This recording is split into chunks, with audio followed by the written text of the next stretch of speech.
Hi, Emma Craig dwi, a dwi'n rheolwr ar prosiect gweithgareddau corfforol ar gyfer pobl sydd wedi cael ei effeithio fo dementia, ac enw'r rhaglen ydy Dementia Active Gwynedd. Dwi wirioneddol yn cefnogi wythnos ymwybyddiaeth iechyd meddwl, a dwi'n gwybod bod ymgyrch Cyngor Gwynedd yn edrych ar y 5 ffordd i llesiant. So dwi jyst eisiau siarad yn sydyn am un o heina, sef bod yn actif. So be ydy bod yn actif? Wel, unrhyw symudiadau lle ydych chi ddim yn sefyll yn llonydd neu'n ista'n llonydd ynde.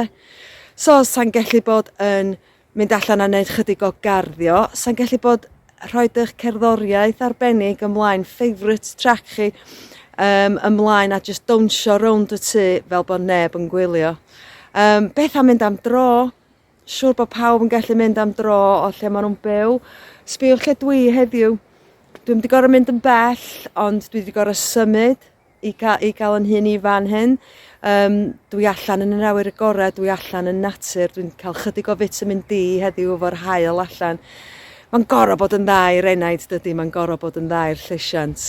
Gewch chi fynd allan ar eich beic, gewch chi rhoi fideo neu gwachad rhywbeth ar eich ffôn a dilyn rhyw fideo ymarferion, chydig o yoga efallai. Be sy'n allweddol ydy bod chi'n neud beth ydych chi wirioneddol yn mwynhau wneud, ac efallai wneud o efo ffrind neu aelod o'r teulu fel bod chi'n gallu annog eich gilydd. Trio anelu at wneud 30 munud yr diwrnod, am o leia 5 diwrnod o'r wythnos, mwy os fedrwch chi.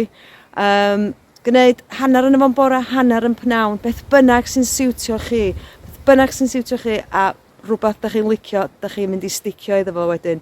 So beth am feddwl amdani? Sut ydych chi bod dipyn bach mwy egniol a mwy actif yn eich bywyd chi? Trio cael yr endorphins na'r happy hormones na i weithio. Mi neith o neu chi dimlo'n well. A phob lwc.